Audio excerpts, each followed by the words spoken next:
Hi, everyone. Welcome to this Facebook Live. We're going to talk about strategy sessions today. So let me share my screen. Strategy session 101. Okay. It's a great idea to offer strategy sessions for your clients. They may not really figure out if you're the practitioner they want to work with when they look at your website. So why do you want to do a strategy session? One, it's a great way to set expectations and let clients know how you work. You can also, you know, filter out the clients that aren't a good fit for you. And we'll talk more about that. But I think that it gives clients an opportunity to ask you questions and really figure out if it's a good fit for both of you so that when you do work together, you get better results overall. So here's a general outline for a strategy session. And I just realized I forgot to introduce myself. I'm Rebecca Snow, nutritionist, herbalist. Keep it to 20 minutes. When a client reaches out, it's good to schedule a strategy session right away because they are a warm lead. They're interested. If you schedule it a month down the road, they're probably going to find somebody else to work with. When you start off the strategy session, it's good to lead in with what the purpose of the strategy session is for. So something I might say is this is a time for me to understand more about what you want to get out of nutritional counseling or working with me. And I want to let you know how I work and how I can help you. So you're making it clear that this really isn't a time where you're giving free advice because sometimes people are under that misassumption. So it's good to lead it and to give them a time to tell you a little bit about their story and what they're looking for, so you can explore that together and see if it's going to be a good fit to work together. So the client's going to tell you about their goals, their needs, and their condition. So this is kind of a general outline, maybe 10 minutes. Then you give them a general framework for how you help with that goal or condition. Allow them to ask questions and give them concrete details about your practice. What's your price for an initial, for a follow-up, or what's your package price? How many sessions do you expect they'll need? And then how you work. Like, do you collaborate with other professionals? Do you order lab tests? Do you not? Are you food focused? Do you include supplements and coaching and herbs? What's included in your services? And then when can they schedule with you? What days and times do you work? Or what's your first available appointment that they could see you? So let me give you an example of how this might look. It's kind of like speed dating. I never had the opportunity to do speed dating, so I'm not really sure, but that's what it feels like sometimes. So let's say, a client has some digestive issues and they're trying to figure out what to eat. They've got GERD, they get constipated. Sometimes when they get stressed, they have loose stools and they've seen the doctor. The doctor says they're fine, but they really can't figure out what to eat. They can't figure out what foods are bothering them. Kind of a classic digestive IBS type pattern. So, what I would say in that situation is I don't use a one size fits all approach. There are many factors that affect gut health, stress, your microbiome, if there's food sensitivities, inflammation, a hormonal balance, if you're eating a lot of processed foods, if there's some dysbiosis, candida, or other gut microbiome imbalance. So I like to work on the whole person, and I use herbs, supplements, food first, lifestyle factors as well. What I'd like to do is explore if there are offending foods. We'll work to identify those, clean up the diet, identify factors that we think are driving IBS from a dietary perspective. I could talk about the 5R approach that I like to use the 5R approach, remove, replace, repopulate, repair, and rebalance. And then the client may have questions about what does that mean? What do those words mean? So that might lead to a slightly larger discussion of explaining what that approach is. We may opt to run lab testing, maybe a stool test or an oat test, or just stick with food.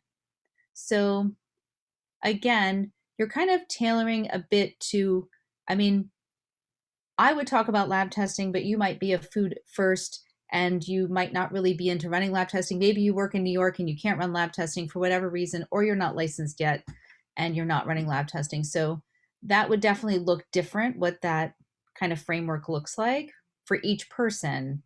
And if you're big on low FODMAP diets and that's what you like to focus on, then you might be discussing how you work with people using the FODMAP diet, that you're probably going to be looking at probiotics or other potential interventions that you've seen benefit with situations like this using those interventions. So you're speaking generally about the types of things you would be looking at and the types of interventions you would be offering them for what their goals and condition are.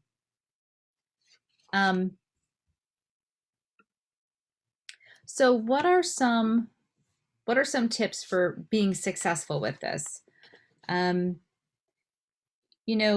Keep it to 20 minutes.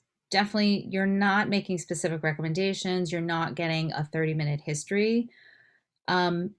People sometimes do talk a lot. So, you can cut them off and say, I've really gotten a sense of what you're looking for. And I think, to dive further into this, we would need to meet and have an initial consult.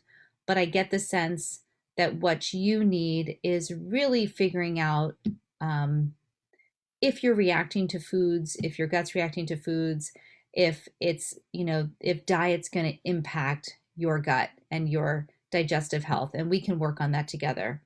So, you sometimes have to jump in and redirect because it's really not a time to get their full health history, and you can let them know that you'll be getting a full health history at the initial consult.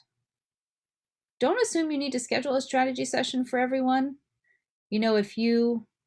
Sometimes when a client first calls and you answer the phone and you'll have that strategy session then because they ask you questions, they tell you what they're looking for, you tell them if you can help them or not.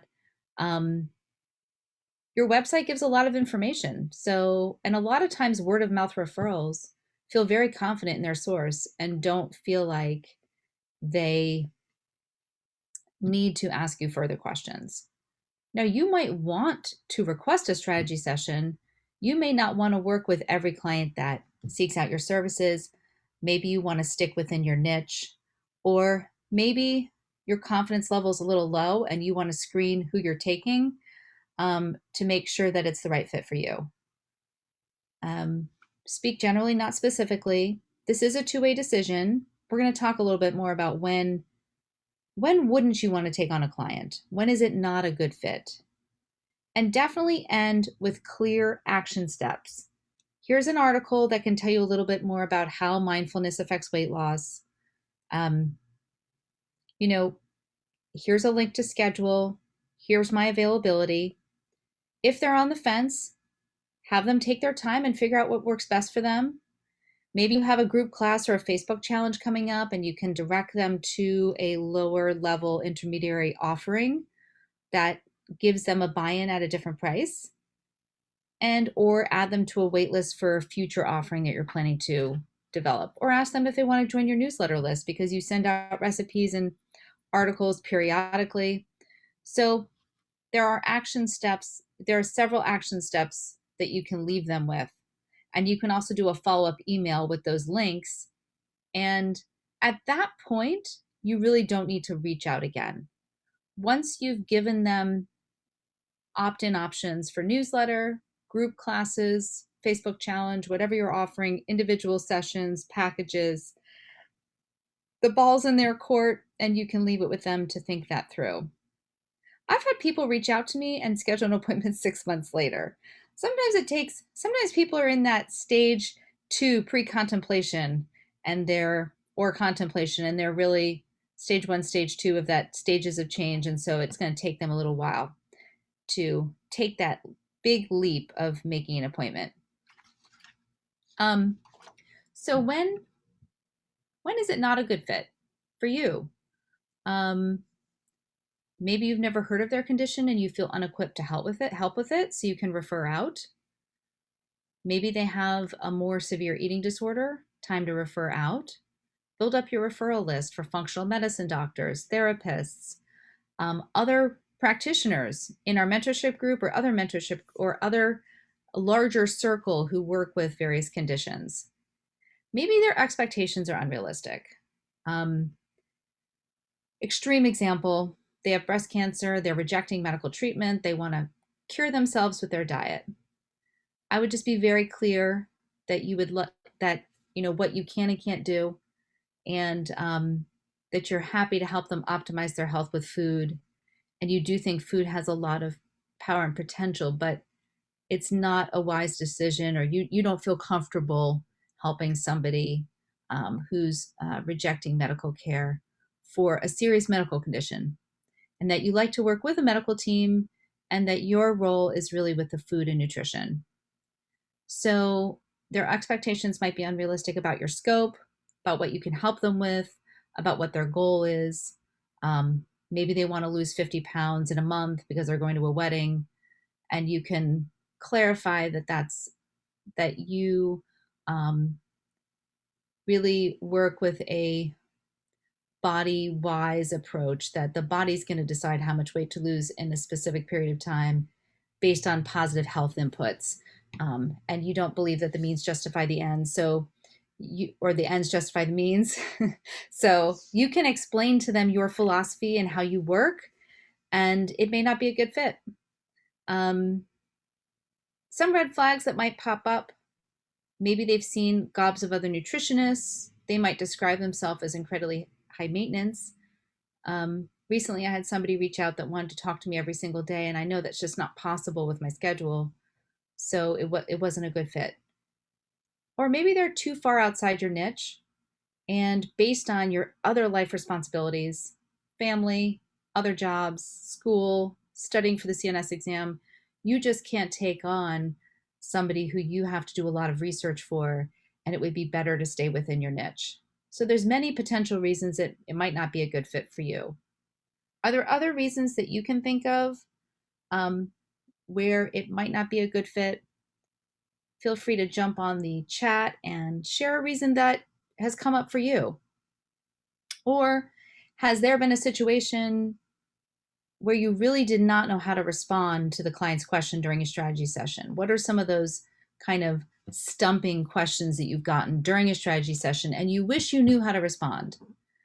One recommendation I have for you is to practice verbalizing how you would respond to somebody who says, I'm coming in because I want to lose weight. How can you help me? Practice verbalizing it. I want to come in. I've got, my menstrual cycles are horrible. I need to clean up my diet, and I'm not sure where to start. Just come up with some scenarios like that. And when you're in your car driving your kids to baseball practice, or you're grocery shopping, you can practice, verbalizing those things and working on how you want to respond. Now, one reason some of our newer members say they don't feel like it's a good fit is because they lack the confidence to help. And one thing I want to remind you about: in a lot of our lectures and our group meetings, we go deep into labs and a lot of functional nutrition. But there is so much we can do to help people if we're just sticking to food and lifestyle. So don't put too much expectation on yourself. Your job is not to fix people. One of my teachers, Bob Duggan, who is the founder of Maryland University of Integrative Health, formerly Thai Sophia, he always used to say, people come in with a ticket, like, I have this problem, and they want to hand you their ticket and say, please fix me.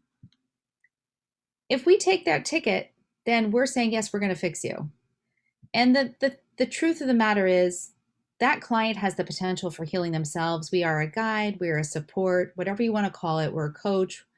we're a partner in them working to heal themselves. So don't take the ticket. Don't feel like it's your responsibility to fix people. There is so much we can do to help people with self-care. There's very few people in the world I can think of who don't need any support with self-care, whether it's cleaning up their eating, balancing their macros, improving stress reduction, improving sleep techniques and habits, um, hydrating, working on balancing work life. So, you can you can help people clean up their pantry, know how to read a label. I mean, there's so many ways we can support people, and all those things matter. So if you're feeling overwhelmed or lacking confidence, just keep it simple. Keep it simple. And practice with your strategy sessions, not over promising what you can deliver. Just be clear with yourself about what you can deliver and communicate that. And then you'll set their expectations from the get-go, and you will attract the clients that you are meant to work with. So that's my how-to on the strategy session. That's what I've learned over the years from trial and error. And I look forward to hearing more about what's working for you all. All right. Make it a great day. Bye.